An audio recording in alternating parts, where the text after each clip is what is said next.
Hey, good morning, everybody. This is another edition of In the Umpire's Clubhouse. I'm Bob Busser, the innkeeper. He's Dale Scott. Jimmy Joyce is AWOL. He will be joining us shortly. I think he's getting his fourth cup of coffee. And we have a good show today. We're going to get you some insight on team travel. Mickey Morabito is our guest. He has been a team travel he was team travel for the Yankees for years. And since 1980, he followed Billy Martin over to Oakland, and he's been there ever since. And we want to hear some stories. So, Mickey, welcome to the show. Nice to see you, Bob, and nice to see Dale again. Mickey, you and I go back a long, long time, almost 40 years. Jeez. Yeah, Um, I watched when I first met Dale. One of the first things I knew about Dale is I watched Billy Martin throw dirt on him one day. That was our it's introduction. very true. That was my third year in 1988 in Oakland, the last umpire to eject Billy Martin. And what certainly wasn't the first. But No, is that true, Dale? Were you the last umpire? I I didn't was, know yeah, I was the you're the last last one. Yeah. player to eject. Many before that, but Many before that. that's a claim to fame that you did. You got You know Billy the what? last I don't know time. if this is true, but back in the early 90s or something, there was, remember the Trivial Pursuit? They had a sports Yes. edition, and I was the answer to a question: who's the last umpire to throw out Billy Martin? Now, I never saw it, so I don't know if it actually happened, but somebody told me that it was on, in that game. So I should, do I get residuals for that? I don't know. How does that work? You Um, might want to call Billy's estate on that deal. Hey, Mickey, Jimmy will be joining us in a second. I know you've known him just about as long as you've known me, but we appreciate you coming on. You're down in Arizona, spring training, obviously going on right now, and that's going to wrap up pretty soon, and another season left. Just to fill everybody in, Bob kind of mentioned a little bit. You started out with the Yankees way back when. You're from New York, and then how you ended up in Oakland. Tell us a little bit about your story. Yeah, basically, I started as I was always a Yankee fan, grew up a Yankee fan. So I wrote a letter to the stadium manager there one year. Must have been, oh, I don't know, before I got hired there in early 70s, just trying to get a bat boy clubhouse attendant type position. And first year I got a letter back, I wasn't hired. Second year, they wrote me back and said, come in for another interview. We're going to hire a whole new group of kids. So I got hired that year. And what the Yankees did at that time, I don't know, this is probably before you, Dale. Pete Sheehy was the old Yankee clubhouse manager for years. I mean, his claim to fame that he was able, the one guy that could do DiMaggio's autograph and Mickey Mantle. He was able to, so when they put the balls in the middle of the table to get signed, he would do Joe and he would do Mickey so they didn't have to do them. But anyway, so we got hired and we alternated. We were one day we might be a bat boy on the home side and visiting side. You might be a ball boy, you might be down the line. And for some reason, I think I was a little older than some of the kids. I got the job where I used to sit right next to the Yankee dugout. And I would actually go out to the home plate conference and get the lineup cards from the umpires and then go back and confirm the lineup to Bob Fishel, the Yankee PR director. And the umpires would actually sometimes point to me to make changes rather than pointing to the press box, kind of like what you used to do in Baltimore with Right. Tyler there.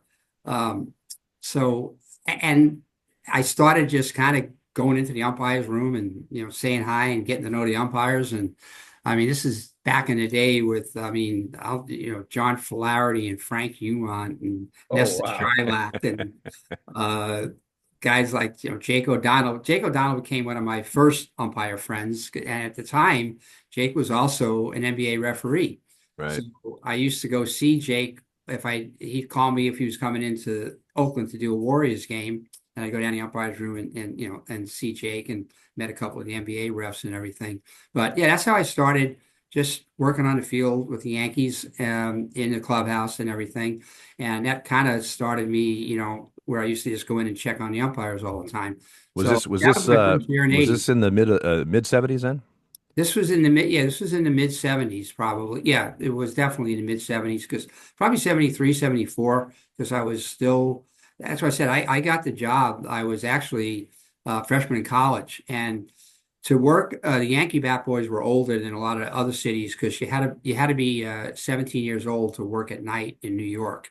So our kids were 17, 18 years old, rather than you go to some cities where the bat boys are 14, 15 years old, younger Right. kids. So we were all older, but I did that for a couple of years, and then obviously I'm a freshman in college, and I'm not going to be a bat boy the rest of my life. So I got a job through through knowing people there. Bob Fischel, the PR director at the time, gave me a part-time job uh, in the Yankee PR department, where these were the 2 years we were at Shea Stadium while they were renovating the original Yankee Stadium. So I got a job doing odds and ends. I used to get all the press notes and stuff from the visiting team, run them off and put them out in the press box. And then during the game, I would answer fan mail. During the game, I worked in the scoreboard. I was updating. I used to write scoreboard messages and update the out of town scores and stuff. So I did that for a year. And then Bob Fischel ended up leaving to go when Lee McPhail got the job as American League president. Bob went to work with him in the American League office. His assistant, Marty Appel, became the head PR director. And I ended up getting the assistant PR director job. So I moved pretty quick from a part-time in the PR department to the full-time as the assistant PR director. That would have been, I think, in 76. And then a year later, Marty Appel left to go work with WPIX, which was our TV station at the time in New York. And so the head PR job was open. And like I said, people can rip Steinbrenner all they want, but I was probably 25, 26 years Hey, old Jimmy. at the time. I didn't have a lot of experience. And Gabe Paul was the president at the time, and he thought I was too young and inexperienced to get the job. But George ended up giving me the job, and I became the head Yankee PR director. You know, it was funny you say that about George, and I'd heard this from veteran umpires. I mean, he could be bombastic and ego and whatever, yeah, the way he was, but he uh, you know, in behind the scenes, like if an umpire's wife got in a automobile accident, broke her leg or something, he would send flowers. He would send a card or something. I mean, it showed that he had a little bit of a heart that you didn't see on camera. It seemed like that bravado that he always had, and that I always thought that was kind of interesting. And actually, that I've heard that about Billy Martin also. That if he, I mean, Billy drank a little bit, and it changed his tone a little bit. But again, behind the scenes, he actually, really cared a little bit, and it kind of gives a different perspective on some of these people. But speaking of Billy Martin, he's with the Yankees and gets fired one of the several times that he did. But he That was first time, he ends up going to Oakland, and that's and he said, what did he say? Mickey, come along with me. I want you by my side. How did that Yeah, work I out? mean, I was in this was in 80. I was in spring training with the Yankees. Dick Howser was going to be the Yankee manager, and I loved Dick. I was looking forward to working with him. And Billy gets hired by Finley. He didn't get hired till like February.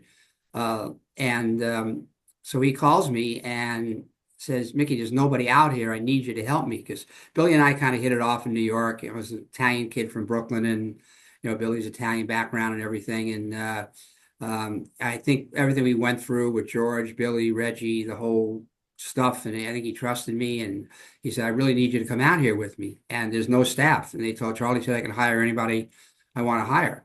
So I thought about it for a little bit, and I said, I was kind of getting burned out on everything in New York, dealing with the media and everything, and the tabloid New York papers. Everything was crazy all the time. So um, I actually went in and asked Steinbrenner for a raise. And at that point, he said, you know what, Mickey, you're young. We're not going to do raises right now, but we'll talk about this during the season. I said, well, I have an opportunity to do something else that might want to pursue. And I think he knew what I was doing, because he knew this is, again, I'll give you a little compassionate story about George. I think he knew I was close to Billy, and I think he knew that this was something that was possible. And he said, why don't you just think about it overnight? So I went out that night with all the Yankee writers, and I said, he made no effort to keep me. I think I got to go. And so I went in the next day. We were in Fort Lauderdale training then, and I ended up saying, George, I'm going to take the other position. And he wished me luck, whole thing. And I ended up packing up my apartment in New York, flying to Arizona. I remember Steve Usenich, our old clubhouse guy, picked me up at the airport, and he said, where am I going? Where we're going to the Pink Pony. Billy's hanging out in the Pony. That my first day in Arizona, I go to the Pink Pony, and here's Billy in there, doing what Billy does in a bar restaurant. And the best thing about this story was, so now I go back and like I'm going to be the director of travel and PR. I had to do both jobs for the Yankees in '80 because Finley said, you're going to do both jobs, and I said that's fine, I'll figure it out. And because I did PR in New York, and he wanted me to do PR and do the travel. So they said, but Finley was afraid of tampering charges with the Yankees, and I tried to explain to him that I quit, I resigned. There's no tampering involved. But now Bowie Kuhn was the commissioner, and they were at odds. Finley and Kuhn were at odds all the time, and he just was afraid he was going to get tampering, and they wouldn't. Frank Sinchek, our clubhouse guy, was kind of handling things at the time, and they wouldn't give me a room because he wanted to make sure that I was definitely free from the Yankees before they hired me and gave me. So I'm in Arizona, and I don't have a room. So Frank goes, "Well, you're from the Yankees, Clete Boyer, right? So I'm going to throw you in." So they throw me in a room with Clete Boyer the first night, and the next day, he got permission from the commissioner's office that there's no tampering involved. Morabito resigned. They can hire me.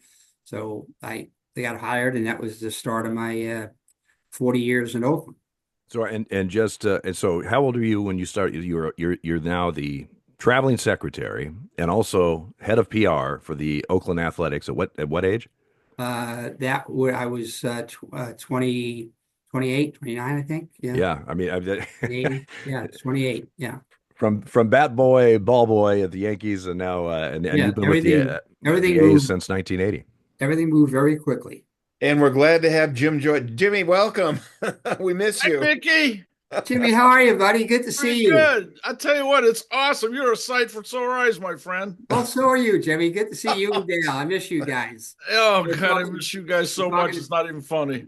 Yeah, we were talking to Dale the other day, and I think same thing with you, Jimmy. You'd probably walk into an umpire dressing room right now, wouldn't know half the umpires that are working. Oh, absolutely. It's you know what, well, you know what? I don't know if that's a good thing or a bad thing, to be very honest with you. Well, the thing that pisses us off is we walk in, they don't know who the hell we are. I mean, Right. Can you imagine? Mick. Can you imagine if Tom Gorman walked into an umpire's room now? The guys would go, "Who the hell are you?" I mean, it's Tom Gorman. Yeah. Well, they probably would. yeah, things have definitely changed for sure. And Mickey, traveling secretary. In more ways than one. Yeah. Traveling secretary. So everybody says, okay, so yeah, you arrange the travel for the team from point to point, but it's way more involved in that. I mean, you are constantly in the off season or at times checking out hotels in different cities, maybe that you might want to change to or whatever. You have to you charter, but I think you have a unique. And maybe it's not unique with other teams also, but you have a deal. Do you still have a deal with the Mavericks that you have to? We did. We flew them last year. Actually, this is the first year that we're not with them because, well, first of all, they were good last year and they played till June into the finals. So I had a lot of conflicts and we were worried about them being good again. And then the plane is due for a maintenance check at the end of the NBA season, and then they're going to do a remodeling of the interior of the plane. So it wasn't going to be available for me this year. But I did go with another company that is an all first class VIP kind of configuration with card tables and stuff. So I've tried to find private airlines that do that rather than going with Delta and United.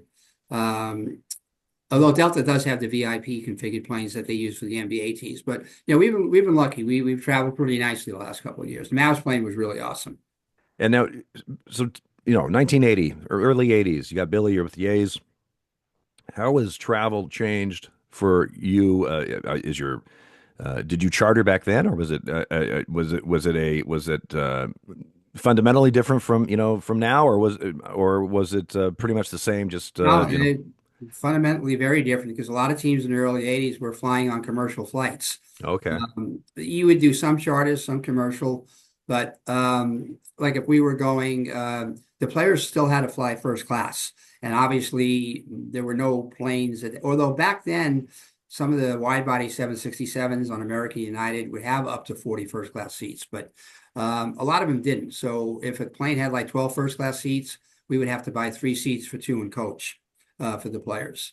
But my first year in 80, we took 100% commercial flights because Finley didn't want to spend any money. So we were flying day. We were like umpires. We were flying day of games Oh my. sometimes. We were changing planes sometimes. So yeah, charters didn't come 100% full time for most teams, probably until the mid 80s. But there were back when I started, yeah, we were on commercial flights, and then we slowly leaked in a couple of charters when obviously you needed to get to the city the next day, and there were no flight options for you. I can You only got imagine the grumbling that went on from the players on a commercial flight and there's no first class, you know? That must have been fun. Well, they did have their 3 seats for two and coach, so they were okay. And every once in a while, they get lucky, and some good-looking girl would come on the plane, and guys would be battling Here we go. to sit next to her. Hey, can I change my seat? that Well, must There that were must some have been lessons. that must have been like herding cats though. If you had to change planes to make sure that everybody got on the flight, that must have been like because I mean we all know how players are, pretty independent. And so if you had to do a change in Minneapolis or something like that, how many players did you lose? There were chances where we lose guys. We have to keep them pretty tight, keep them pretty tight around us, or just make sure. Well, even like with Billy and Art Fowler and Clete Boyer, some of the coaches, if we were in a terminal and the plane's ready to start boarding, I'd be running to the airport bar to get him to head down to the bar to get him back on the plane. Billy having a Imagine that. drink? No, come on. That's not Billy, right? I can imagine that going Let's go, on. guys. Our plane is boarding. We have to go. Yeah, really. They're not going to wait for us. All right. So and then hotels and how where teams stayed. I mean, when were they still two to a room, or did they have their own rooms then? How did that work? Yeah, back then a lot of guys they didn't get single rooms until not the basic agreement for this last one finally negotiated single rooms for all the players. But so we had a lot of guys double up. Back in my early Oakland days, guys didn't make a lot of money, so pretty much doubled up. But you could get a single room, but you had to pay the difference between the single and double rate. So say Right. a single costs $200, and by able to double a guy up, so that he might have to pay $100 a night if he wanted a single room. But yeah, but that's gone right now. Every player gets their own room right now. And then you have to, I remember, I think it's changed a little bit now, but everybody came up September 1st. You had all these call ups and stuff, or, and you arranged all that and took care of made sure all that went smoothly. Oh yeah, that, and basically a player gets hurt or you make a trade. So during the season, you're moving a player from your AAA club up to the Major League club, and the other guy gets sent out. You're moving him back down there. Yeah, any transportation for the guys during the season on player moves and stuff.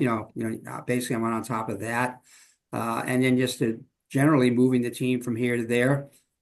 Besides planes, we land. I need, I have to have, there's 2 buses there.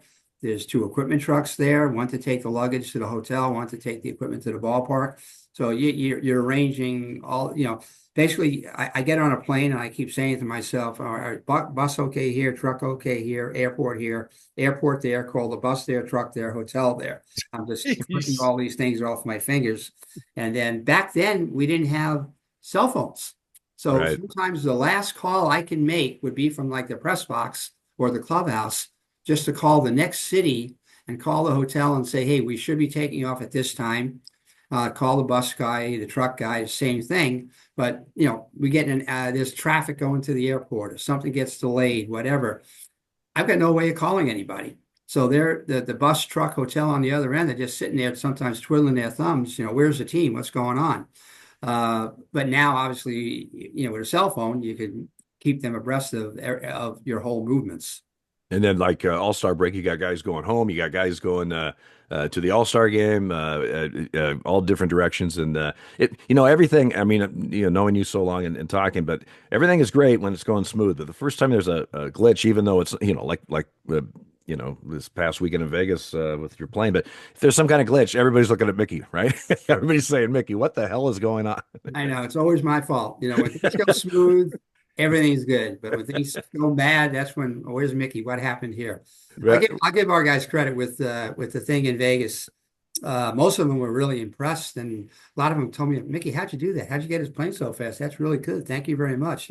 Even though they sat around for a couple of hours before we left, I think they had an understanding of that. You don't just snap your fingers and find an airplane. So Right. And just because we had talked about that before we came on, but the A's were playing in Vegas, the Diamondbacks at spring training exhibition stuff, and Mickey finds out during the game that their charter to take him back to Phoenix after the game had been clipped on the tarmac by another plane and was damaged, and he was out of a plane. So the scramble is on, and he was able to, with the help of the GM there in Vegas, able to get a charter rather quickly and didn't have too much of a disruption. But welcome to the club, Mickey. As far as it's always your fault if something happens, because Jimmy and I are very aware of how it's always our fault about something. Hey, Mickey, you have to be, if you're not one, you have to be in the top two of the dean of traveling secretaries. Are you at the top of the list now? I am at the top of the list now. You guys both probably know Mike Seggy from Cleveland. Mike and Yes. our careers kind of mirrored each other. We both started in '80. Him with Cleveland, me with the Yankee, me with Oakland, coming from the Yankees. So and Mike retired 2 years ago. So right now, yeah, there's nobody with me at 40 years. The nearest guy to me now is, I think, Roger Riley in Arizona. Has been there for almost 30. A couple of guys, in the upper 20s. But yeah, right now, yeah, I am the senior guy right now. But you haven't aged a bit. That's Well, Maybe inside. Maybe inside. Come on, Jimmy. We've known Mickey since the mid '80s or so, and we all look the same. I mean, I don't understand. Absolutely. Absolutely. I agree. You and I both had to do something with our hair, but I mean, Listen, that's just a kind of a cosmetic thing, and yes, exactly. And I still got a little bit joy, but it's. Hey, Mickey, do you remember when you guys had to go to Las Vegas and start your season in Las Vegas? I mean, I'm sure you remember it. I tell you, I was fortunate to be one of the crews that worked a series with the Tigers then. And I tell you what, that was a blast. So, are you guys looking forward to that again? Or how are they looking at Las Vegas? Right, I know it's going to be a couple years, but are they looking forward to it? Yeah, I think, matter of fact, we just played the 2 exhibition games there, and Vegas is really excited about it. And I think our organization is pretty excited about it. It's a shame that that it couldn't work out in Oakland, Right. but everybody is really looking forward to it. I mean, things are moving pretty quickly right now. They've got the renderings of the ballpark and everything. And, I think it's going to be excited. I mean, if you guys both know, 10, 20 years ago, the commissioner, Vegas was a non-starter for Right. expansion, because of the gambling and everything. And right now, Major League Baseball, they're like in bed with all the gambling companies. Right? Absolutely. Yeah, we Look know. at FanDuel and MGM and all these betting services that they're involved with. The NHL has been extremely successful there. The Golden Yep. Knights sell out every game. The Raiders have been successful. Will be baseball, and there's no doubt in my mind they're going to get an NBA team in the future. So yeah, no, I think everybody's really excited about eventually getting there. I got a remember- question. I got a question for you, Mickey. My wife wants to know. She's a huge baseball fan. What's going to happen to the aviators when you guys come to Vegas? Are they going to stay there, or are they going to move, or No, how's the moving pieces? Did they know yet? They know they're going to stay there. Actually, okay. if you look around baseball right now, there are a lot of franchises where their AAA team is right there. I mean, well, you had Seattle Tacoma for a long time. Yep. Seattle Tacoma is very close. You got the Twins AAA team is in St. Paul, right across the river there. The Red Sox just moved out of Pawtucket into Worcester, which is a little bit north of Boston. I think the Tigers are the Mud Hens, aren't they? Huh? Aren't the Tigers the Mud Hens? The Toledo? Tigers. Yeah, that's Toledo. true, Jimmy. Yeah, Yeah, you're that's right. a little bit further too, but That's- the Astros in Sugarland. Yeah, no, they'll stay. and we're right now for 3 years we're going to share the AAA stadium with the River Cats in Sacramento. We're going to play in Sacramento for 3 years until the stadium gets built. So we'll And be playing right there with the Giants AAA affiliate. and Johnny Doskow is a good buddy of mine, and I told him I'm going to come see him. Johnny's got the stories too. We're going to have him on. Is it going to be a little different coming from the Coliseum to basically a AAA stadium? I know they're doing upgrades to the clubhouse and everything, but is it going to be any different for you? Getting things running the way you want it to, or is it going to be business as usual? No, it's going to be extremely different. I've been up there a couple of times already. It's a minor league ballpark. They are building a new clubhouse for us, which is going to be great. They expanded the visiting clubhouse, and I understand they expanded the umpires room, so you'll have a little bit more room in the umpires room there. But little things like parking, like there's only 39 spots in this parking lot near the clubhouse, which actually is not going to accommodate. They'll barely accommodate our players and coaches. And now when the families come, that's going to be an issue. When we go on a road trip, we're going to have to drive our cars to the airport because when we leave, the River Cats will be home and their cars will be in the parking lot. So, little logistical things like that have popped up. But I think like you said, Bob, they made some upgrades to the clubhouses, the stadium. We're anticipating we're going to sell out every game. So that's going to be 14,000 people there every game. Like I mentioned, how excited Vegas was. Sacramento is extremely excited about having us there. I've been there a couple of times, citing some living options and hotels and things like that. And everywhere I go when I'm there, they're just excited about having the A's there, even though they know it's only temporary. So, the last couple of years in Oakland, unfortunately, as Jimmy and Dale probably saw, I mean, we were drawing 5,000-6,000 a game some games. Our fans were not very happy about what was going on. And we had a good core group of fans, but overall, we weren't drawing that well. So I think it's going to be exciting to have basically a sellout of 14,000 people pretty much every game. And I think that could be exciting for our guys. Yeah, I live in Fairfield, so it's a 45-minute drive from my wife and I. So we're definitely going to come to some games because getting the Coliseum's not in a great area, as we know. It's kind of sketchy at night. But this will be a lot better for families, I think, getting to a game where it's a little bit safer than Oakland. And I agree with you. I think they're going to sell out every game, and it's going to be a good boost for the A's because Sacramento fans are pretty passionate. Look at the Kings. I mean, they're a mediocre team, and they sell out almost every game, and they are nuts. They go crazy. So it's a good thing. Well, It's exciting. the thing about Oakland, uh, I'm sure Jimmy agrees. I mean, I had a lot of memories from the Coliseum. We talked earlier about throwing out Billy Martin. That happened at the Coliseum, but it was at one time. I loved working there before they did the football remodel and Mount Davis. and it was kind of an umpire treat because the foul lines or the foul territory was so much and the fans were away from you. And for an umpire, that's great. And for fans, they hate it. But, as we all know, the Coliseum desperately needed some maintenance and issues. And you just didn't get the backing from the government, from the city government and the county government, the way I understand it, to move forward with either a new stadium or massive rebuild or something. I mean, when Oakland was doing in the 80s and stuff, I mean, they will draw people. I mean, they were passionate A's fans, but I think that over the years it just got to the point, that you lost the backing of the city officials and that kind of stuff, and it just kind of dwindled. And it's a shame. That being said, you're going to Vegas, and I think Vegas is going to be an unbelievable market for the Oakland A's. You and I had talked before, Mickey, last year when we saw each other. But with Vegas, all the casinos will have to have suites, for their high rollers to go to games and that kind of stuff. And I think it's just going to be a money maker for the A's, just from the fact that it might be cheaper for a Red Sox fan to fly to Vegas and see the Red Sox play in Oakland or in Vegas than trying to get tickets at Fenway, which are out of this world, and doing it that. So I think it's going to be a gold mine for the franchise once you get there. I know it's you got to be a little patient because it's 3 years out. So Well, Dale, the ballpark is beautiful. I've been going there for 20 years now, and it's a nice ballpark. The concourse is wide, great views of the city. Every seat is a good seat. There's not a bad seat in the place, even if you're down one or in the berm. And the fans, if the River Cats are going good, they pack the place. And I think you're right, Dale. I think it's going to be a good thing for the A's and for baseball. but The Coliseum had run its course.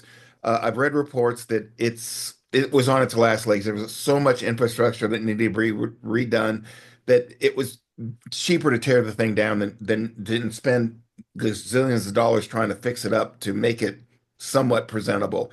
And I don't know if Mickey will agree with that, but that's what I've read. So and it makes sense. The ballpark is over almost 60 years old now. So it's time. Yeah. Well, I think Dale brought up a good point about Red Sox fans, Yankee fans. I think the one thing that we're looking forward to in Vegas, like I said, the casinos are gonna have to buy all the expensive seats, and we're at the point where the location right there on the strip, um, we're probably gonna have to understand that 50% of our capacity in Vegas is going to be rooting for the visiting team, probably. It's already what's the Raiders see that right now because football teams travel so well. So, like if the Raiders are playing the Steelers with the way their fans travel, or the Bills or the Cowboys, so when you go to a Raider game right now, half the crowd's rooting against the Raiders. The same thing the Chargers are going through. I live in LA in the offseason. The Chargers go through that because they don't really have a big fan base in LA yet, and the San Diego fans are ticked off and haven't come up there. So the majority of their fans, they don't really have a home field advantage because the majority of fans are rooting for the visiting team. And I think we're probably going to have that situation where in Vegas where it could be up to 50% of our fans might be rooting for the visiting team. People that do come out from New York for a weekend or come out from Boston for a weekend to watch their team play and combine that with everything else that you can do in Vegas. what's the capacity going to be at the new park? Do you know? They're talking 33,000. Yeah. So not really For big. baseball, I think that's great. A smaller ballpark, 45,000 at the most, because baseball is it's a compact sport. Like Tiger Stadium, it had 50,000 seats, but you didn't know it because you were right on top of the action, as opposed to Cleveland Stadium, which was, as you know, as Jimmy and Dale know, was a behemoth. I mean, you could be right behind first base, and it seems like you were half a mile away, you Right. know? Well, I know that my first game of my career in the big leagues was in Oakland in 1989, or take that back, 1986. And I thought I died and gone to heaven. And to this day, I thought that Oakland's surface part of what the fans on TV see and basically the fans in the stands see, that was a beautiful, beautiful ballpark. And the grounds crew there kept that in such, it was manicured beyond belief. It was one of the best playing surfaces in the major leagues. I'm sure there are people that probably disagree with that, but in my humble opinion, I thought that was a very, very pretty place. Yeah, we I did were a too. breeding ground for groundskeepers. I mean, our groundskeepers, we had people work for us who's now in Arizona, Chat Grant in Arizona. The Giants groundskeeper worked in Oakland. Clay Wood, who was our last groundskeeper there, does a great job. All the people who play there said what you said, Jimmy, that they love the surface at the Coliseum. Absolutely.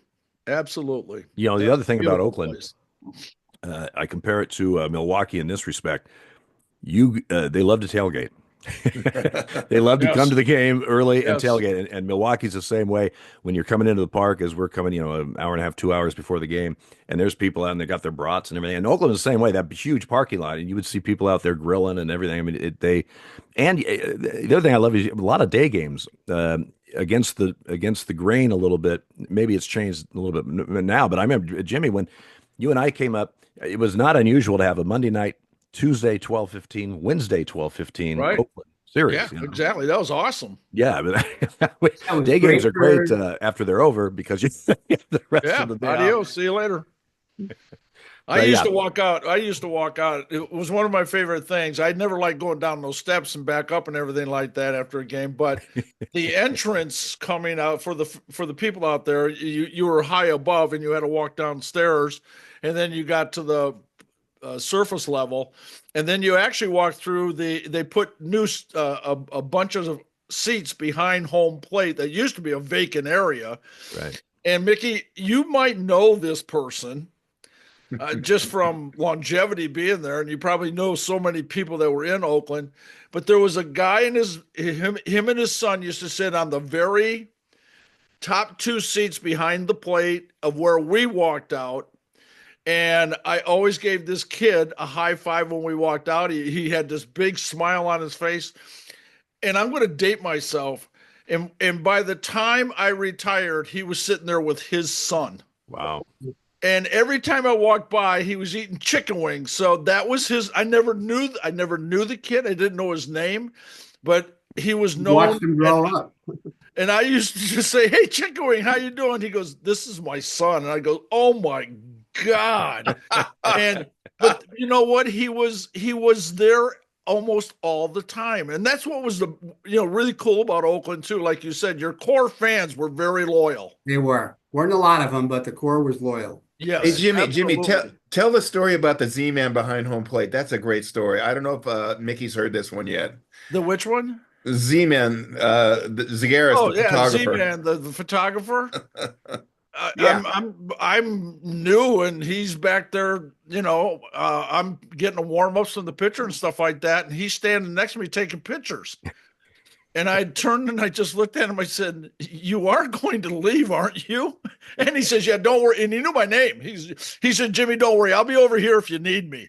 And he was such a cool dude. I mean, he had the run of the field and nobody bothered him. And you know what? He's just another character. That's really Exactly. what he was. It was Zagaris's rules, and he did what he wanted Yeah. to. Nobody was going to stop him, but he got the shots. He's a great photographer. I mean, he shot everybody from rock and roll to sports. He's done it all in the Bay Area, as Mickey knows. Yeah, still does the 49ers and Yeah. us.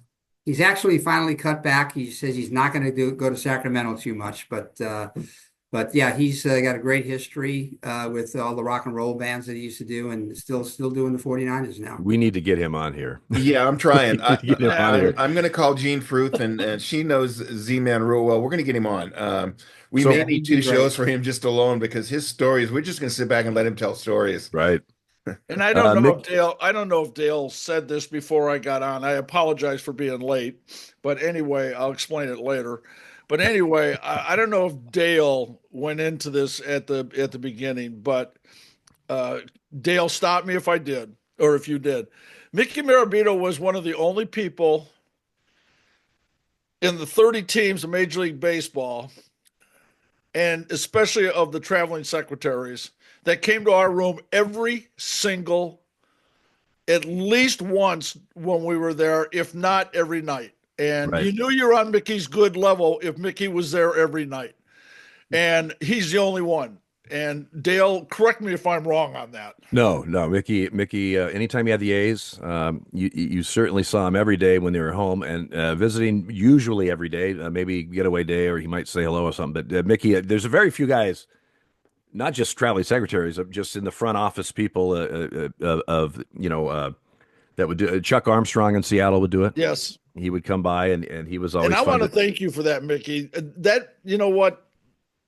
You are a class gentleman. Yeah, well, I told before he came out that we were talking about how I actually started in my first job at the Yankees, working down in the clubhouse, and I used to run out to home plate and get the lineup cards from the umpires and go in the umpires room.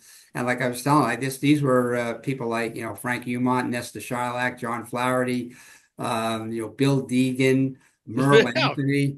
How about Russ some Getz. those names? Russ gets. So just the tradition just started. And you guys have always been great to me. I've enjoyed hanging around with you guys. So yeah, just something I continue to do to this day. Like I said, some of these young guys I don't know as well, but I don't know if I'll last long enough to. It's funny. Like I was kidding Doug Eddings the other day.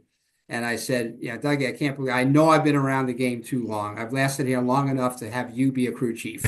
Good, bad, or indifferent. Yeah. in more ways than one. But Well, Mickey is a character of the game, and we love it. And before we came on, Mickey and I go back. We don't know each other, but we go back 30 years.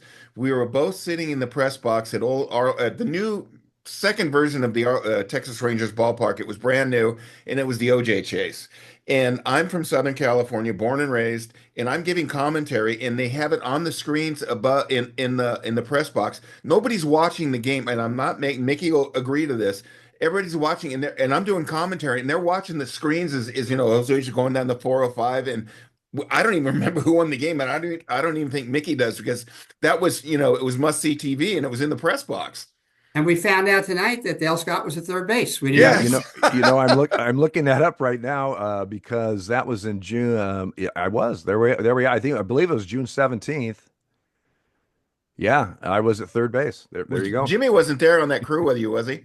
No. No, I was Dave Phillips at the plate. Rocky was at first, and Tim McClellan was at second, and I was at third. And by the way, just if you're keeping score at home, the Athletics beat the Rangers 4-2 There you go. in 2 hours and 59 minutes, which at the time in the American League was really fast. Very fast. Anything on the three. Yeah, it's not like a Yankees Red Sox game where you might as well order breakfast before the game is over. So, Mickey, you've got to have. We're talking about, things kind of clicked in Vegas this past weekend when you lost a plane and then able to get another one pretty quickly. But you got to have a couple times where it was a disastrous move. Maybe not your fault. I'm just saying that something happened and of course everybody blamed you. Do you have a couple stories that come to mind in that? Yeah, I had another one a couple of years ago. It was actually on the Mavericks plane. The plane was in Dallas, and a huge hailstorm came through. It actually blew the jet stairs into the side of the plane. Hmm. And same thing, I got a call that the plane was not going to be able to fly. The jet stairs damaged the plane, but just the wind on the tarmac there at Love Field just blew the air stairs into the aircraft and damaged it so bad. So again, that night was brutal. I think we sat in the clubhouse for like 5 hours Ooh. waiting for. I got a plane from Kaiser Air, this charter company out of Oakland, was able to get it, and we were going to Tampa, so that there was not an option to bus. So we just had to wait around until I got a plane in there. But probably the most fun one was we were in Milwaukee, and we were flying home, and we were back on a United charter at the time, and the plane had a mechanical, and we couldn't get the charter to work out of Milwaukee. So the United rep says, if we can get to Chicago, we can put you on a flight out of Chicago. So I said, oh, that's great. I can get out of here. So now I go out and back in Milwaukee then, this is how times have changed. We were using Milwaukee County Transit buses to transport the team from hotel to the ballpark. So I went out, talked to the bus driver, said, hey, our plane's broken down. We're going to fly out of Chicago. Can you get me to Chicago? So no, we can't. We're not allowed. The transit buses are not allowed on the freeway. So I said, oh, crap. I got a plane, but now I got no way of getting to Chicago. And this is a Sunday. So I'm actually going through the yellow pages, trying to find somebody to answer a phone at a bus company on a Sunday, and somebody that can find me 2 coach buses that can come to County Stadium and take the Athletics baseball team to Chicago. The truck guy was fine. I went out and talked to the truck driver. Said, oh, yeah, I'll drive the stuff to Chicago for you. But yeah, that was a harrowing experience too, just trying to find buses to take me to Chicago. And then, we had one time we were flying from Baltimore to Chicago, I remember, and there was storms. They closed O'Hare, closed Midway. We landed in Springfield, Illinois, and we had to sit on the ground there for a while. I remember going into the office at the little airline office there, watching with the pilots, watching the weather, trying to find windows. And he's looking at this, he's looking at clouds and rain. And I don't know. I'm looking at the screen. What about that little space there? Can you fly through there? And so finally, we had to sit there. And then I had a couple of players that were nervous about flying, and they said, well, we're in Springfield. How far is that from Chicago? Can we rent cars? No, it's the middle of the night. We're on the tarmac, and there's no service. There's nothing there. I mean, it's not. They wanted to go internal, rent a car, and drive, but there was nowhere to do that. So anyway, we just had to suck it up and wait until the storm dissipated and we got on to Chicago. But yeah, I mean, there are things that happen, whether it's weather, mechanicals in this job, things that are totally out of my control. But when they break down, it's up to me to find an option. Exactly. Yeah. Exactly. Yeah, and you're also scrambling if you have a rain delay or if you have extra, long game. You're always constantly keeping your charter up to date and Yeah. all that stuff. At Do you ever least now lose a we have, crew? yeah, back in the day, when I said earlier, we didn't have cell phones. It was Right. trying to keep everybody informed by just dialing on a landline. Did you ever lose a I crew was of a charter because because the game or something went so long they could have so many hours or whatever? I mean, Yeah, did back it, when we were using, the like America West or Delta, I have had that problem where we played a long game and the crew had flown in the ferry flight in and their day started here and now they're gonna run out of hours. So yeah, I've had that happen to me where I'm keeping my fingers crossed. Let's get this game over so we can get there before this crew runs out of time. Dale and Jimmy has been telling stories about travel too, and the one in Comiskey Park comes to mind, Jimmy. The one you told a couple weeks ago where you guys were there the long forever. day rain delay with Yeah, the rain Barnett? delay. 8 hour rain delay. And we never played. We never even got close to the field. Never got dressed. And you're sitting in And that the could have been umpire's that had to room. be a nightmare. That had to be a nightmare for there was the Texas Rangers were in what playing the White Sox, and the White Sox had a pissing match going on with the Rangers or something like that from the last time they played at home. You probably heard the story, Mickey, where the White Sox made the Rangers actually sit there for 8 hours. And not only them, but us. And the White Sox players actually went out and did public appearances during the rain delay. And we're sitting in the clubhouse wondering what we're going to do. We got out of there at 8 o'clock. I'm sure you heard that story down the road somewhere. But I was never a good knuckleball flyer either. I flew for 40 some years, and I'd get a little antsy on storm day too. So, Mark Johnson was not a good flyer. And I worked with him early in my no. career, and we sat down first class seats. He's sitting next to me, and he's of course Mark was always half empty.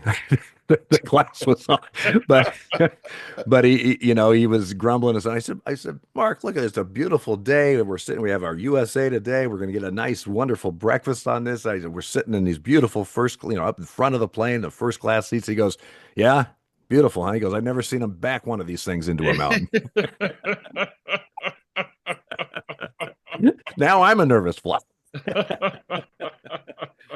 Mickey, Mark would get on a managers. Mark would get on a plane and his legs would be moving so fast. He was like he was playing the Wipeout. That's how fast his legs would always be moving when he was sitting on a plane. He was, he was not good. It was not. Mickey, did you have any nervous flyers with the Yankees or the A's? Um, yeah, but when I was at the Yankees, Phil Rizzuto was Phil hated flying. Um, with the A's, I had a couple like Mike Aldretti. He's not the greatest flyer. He gets nervous up there sometimes. But yeah, but it's part of, we're not like John Madden who just said screw Yeah. it, we're taking Yeah. buses everywhere.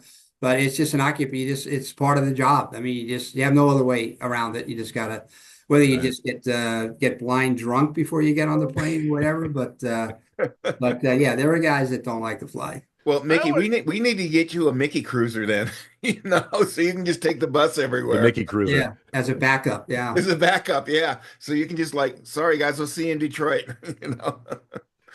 Mickey, you have different managers. Does that change? Do some managers want to, I don't know, not travel different or I mean, does it even affect what you do or is it pretty much the same with whoever's on the staff? With me, I've had really, really great guys, and you know, um, they pretty much, understand what I do, let me do my job. I've never, obviously, well, again, go back to a Billy Martin story where I think it was like 81. He comes over 80, we play 500, 81, we're in the playoffs. So, and we had a good group of young guys. They were together, they'd go out together on the road. And so we go to New York for the playoffs in 81. And obviously in the playoffs, we get a bigger plane. We take all the wives and everything. So we go to New York and we get beat 2 straight games in New York. So now we're we're getting off the plane. We get back to Oakland for game 3, and Billy's in the first class. I'm sitting across from him, and usually no one's going to leave until Billy gets off the plane. And Billy's sitting there, and he's doing a slow burn. And so I said, "What's the matter, Billy?" He said, "This is bullshit." I said, "We're never going to let these wives screw this up. We had our team together. We brought all the wives on the plane, and they all got their Bloomingdale's shopping bags and this and that. So they went to New York. They were on vacation. So finally, I had to wave to the player. All right, come on, come on, come on, get off the plane." So Billy just sat there and let all the players get off the plane, and all the wives were there walking down the aisle with their mink coats and their shopping bags from all the New York stores and everything. And after they all got off the plane, he says, "Mickey, never again. We get in the playoffs again. No more family trips, no more wives. I want the guys to be together. We did this good all year, and then this kind of screwed them up." So yeah, so if we ever went to the play, we didn't, but we weren't going to have wives travel with us at all. There was a But, I love the Billy stories. The Billy stories are great because people have a misunderstanding about Billy. Billy was uptight. We all know that. He was high wired. But like you and Dale were talking, Billy had a heart of gold to people. And they don't know that. People don't know that. The fans think, oh, he was an asshole. He was this, he was that. But like Steinbrenner, if somebody got hurt, if a guy's wife got hurt, he would take care of it. People don't hear that stuff. And that's what we're trying to bring out. And I'm glad you brought that stuff up about Billy because it's a big misconception about Billy Martin. although I have to go on record saying, and it's in my book, and I haven't substantiated. I don't know if it's true, but it was in another book, a biography about Billy Martin, that after I ejected him and he was so pissed off that he was talking about putting a hit on me, which I thought was a little overboard. I'm just saying. Well, it depends on how much that hit was for. Well, I probably, mean, it's a category, Dale. I mean, Well- if it was a $500 hit, that's one Vic Vitaggio would find to get some money. And Vic Vitaggio was one of our Italian descendant umpires who used to say that he could get somebody whacked for $500. Yo, Vinny. That was 500. Yeah, it was $500 in the late '90s. So what's it worth now? I don't know. Oh my goodness. So Mickey, Go ahead, Dale. you've been doing this a long time. Retirement? Is it coming up? What's going on? well, the question I have to ask myself, and I've mentioned a few times, I really want to last. I love to work 1 year in Las Vegas, but I just got to see if I can survive 3 years in Sacramento. So I can't answer that question right now. I can answer the question at the end of my first year in Sacramento. Mickey, hit me up. I know some great restaurants in Sacramento, so I'll hook you up. Okay, now see, I was going to bring that up. That's another thing that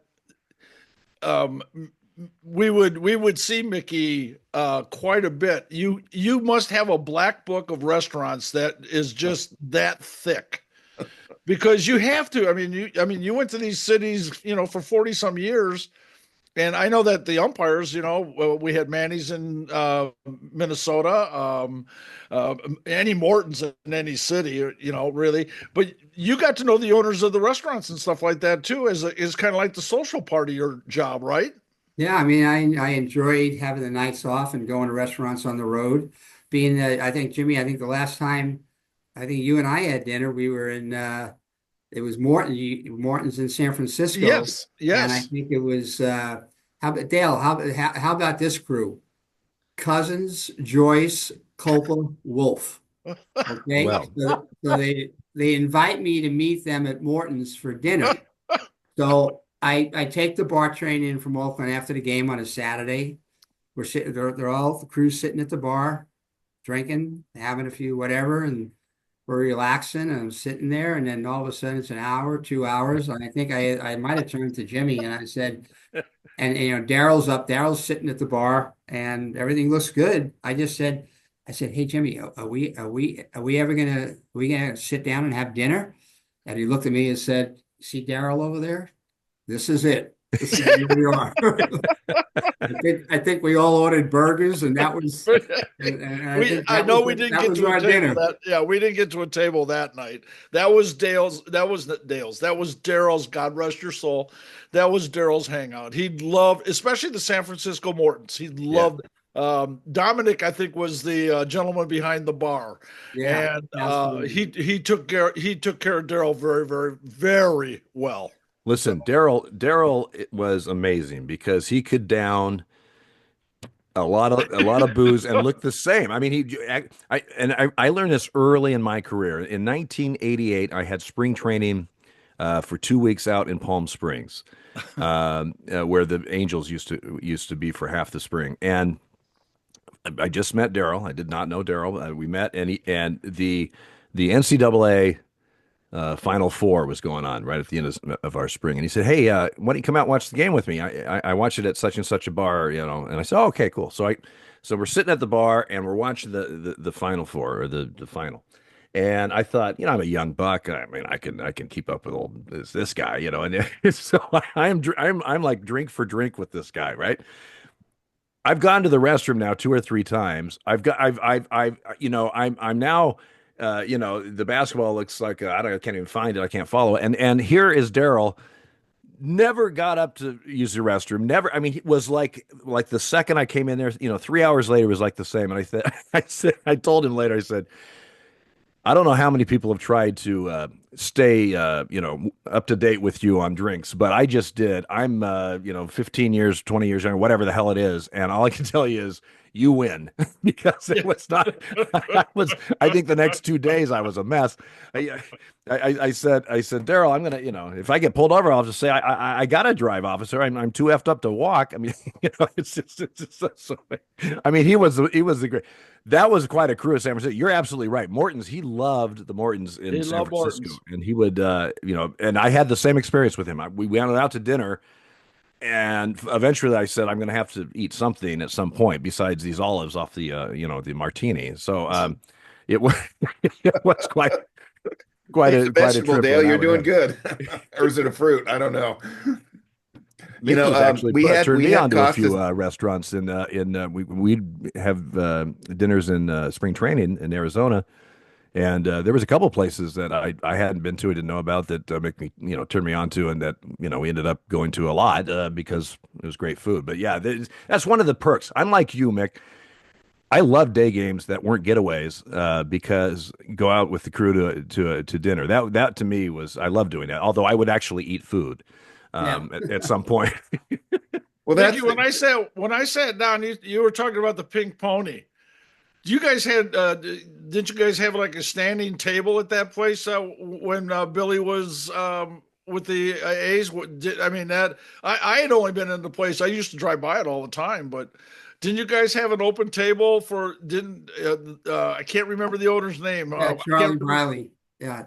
Yeah, didn't she have an open table for Billy there? There was always a booth waiting for Billy when we walked Yep, in. Always a I booth thought waiting. so. Yeah. Costas told this story a few weeks ago. We had Bob on, and Harry Carey invited him out after a night game, and or a game ended at 6. It was maybe an afternoon game, and it's 1 o'clock in the morning, and they still haven't eaten dinner yet, and they're at Harry Carey's restaurant, and Costas is, Bob didn't stay out late, and Bob's a great guy. He goes, Harry, how do you do it? And Harry looks at him and goes, booze, broads, and food. And that was Harry Carey. It was a great story. And they finally ate. It was like 1:30 in the morning, and they're at Harry's restaurant, and they finally got food. If you can hang with Harry Carey, you can hang with anybody.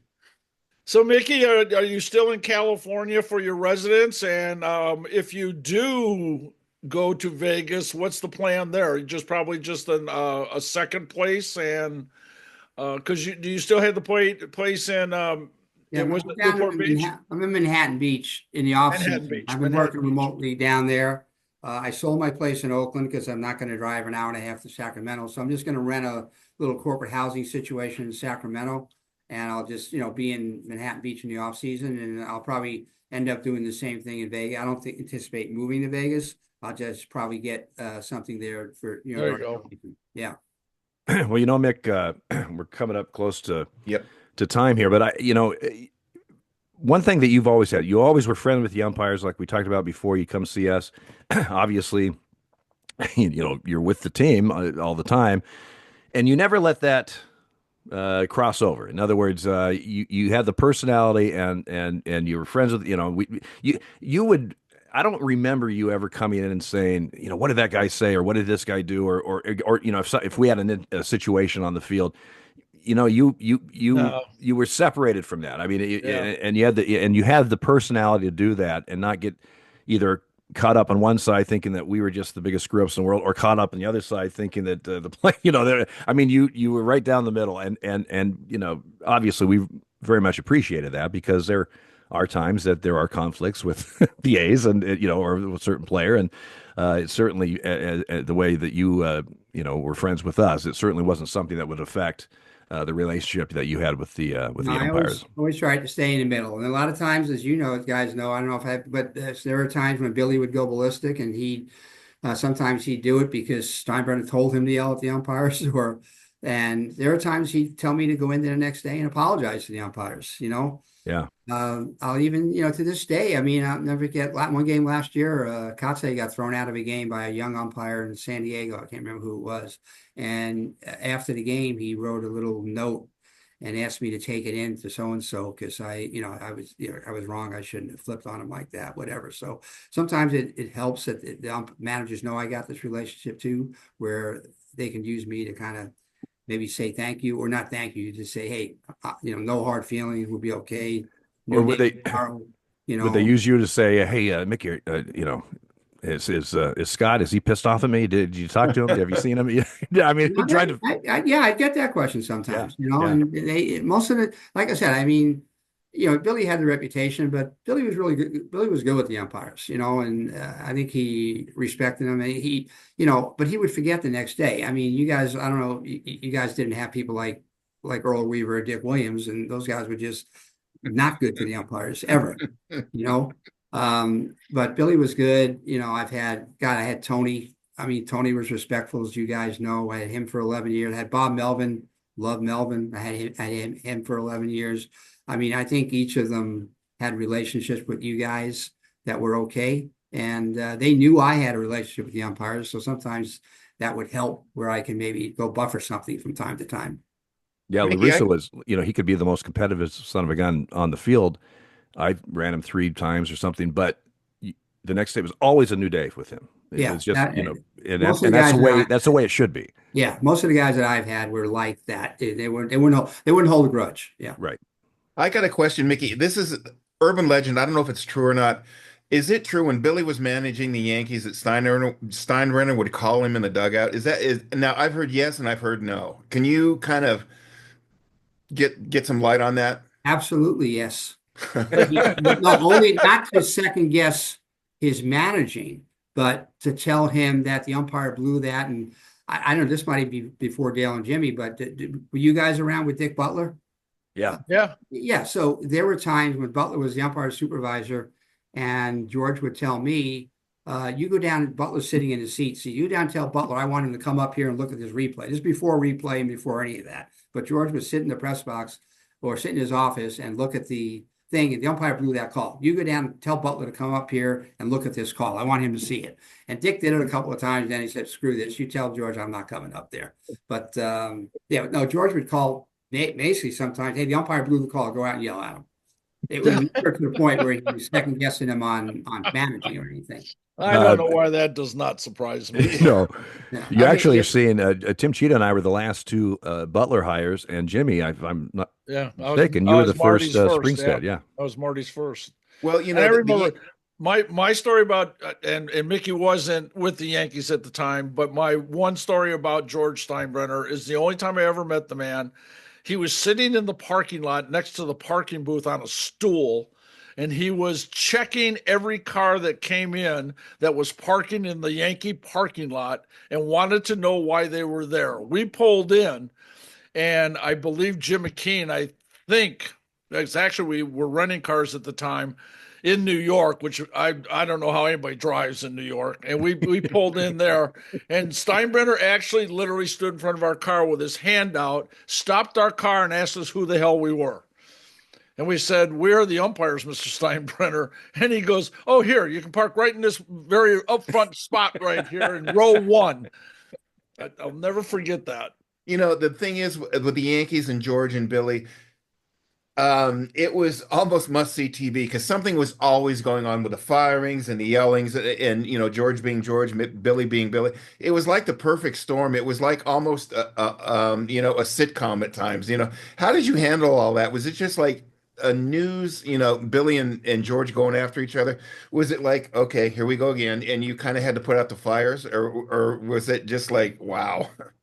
No, it was, I used to call it, well, I was the only one of the PR directors at the time that actually had Billy, George, and Reggie at the same time. Oh, Ooh, And there gee. were there you go. days that I would come in and it would be Billy and Reggie hated George, or next day it was George and Reggie hated Billy. I used to call it the vicious triangle. I never knew what side to be on from day to day. There were times that two of them would be against the one, or the one against the two, or whatever. And it was a soap opera. You're right. It was every day was a different thing. Just to me, I just had to react. You couldn't prepare. You just do the best you can and react at the time. Well, now, correct me if I'm wrong. It was Munson's team before Reggie got there. Everybody gravitated to the captain, to Munson, and there was big rift there with Thurman and Reggie, the straw that stirs the drink, and all that. Was that hard to handle? Because Munson and Reggie did not get along at all. Oh, Munson, Reggie, Greg Nettles, Sparky Lyle, none of those guys got along. Reggie had one friend on that Yankee team, Fran Healy. That was the only guy that he would hang out with. Really? Yeah. Wow. And we Uh, always every player respected Reggie as a player, and Right. they knew they needed him to try and win. But as far as being friends with him or hanging out with him, that was it. None of them wanted to have anything to do with him. Hey, Mickey, go I ahead. hope you got a manuscript. Yes, I was thinking the same thing, Jimmy, man. You could write I'm a telling book. you, You could write a book, Mickey, and it would be an instant bestseller because, it's almost like the Bronx Zoo book, because you got the inside stories that like Jimmy and Dale and we talk about that people don't know, and they're actually really pretty funny because you're kind of put out fires and be the PR guy and make everything sweet and nice and you know it was a hell of a job you did. Hats off to you. But thanks, guys. He Hey, we're survived it. we're coming up to the end. We're going to have Mickey on again later in the season or maybe in the off season to find out how the first year in Sacramento went. yeah, Mickey, that'd be awesome. it has been a pleasure to get to know you and hear your stories and Yankees A stories. It's been fun, and we hope to have you back again real soon. Well, you made my day. For me, just getting back and seeing Jimmy and Dale again, that made my day today. I appreciate it. That's You why made you're my coming day, back. bud. You Stuff like made my that. day. That's why. Thanks, Everybody, Mickey. thank you for tuning in. He's Mickey Morabito, traveling secretary extraordinaire number one. He's Dale Scott. We all know Dale. Yeah, we He's all know Jim Dale. Joyce. I'm Bob Busser. Thank you for tuning in. Remember, always take the road to the left. You never know what you'll find. And always remember to subscribe to this channel because we got a Subscribe. lot more shit Subscribe. coming up. Subscribe. All Thank right, you, guys. Mickey. And we will Thanks. see you all again probably next week. Bye-bye.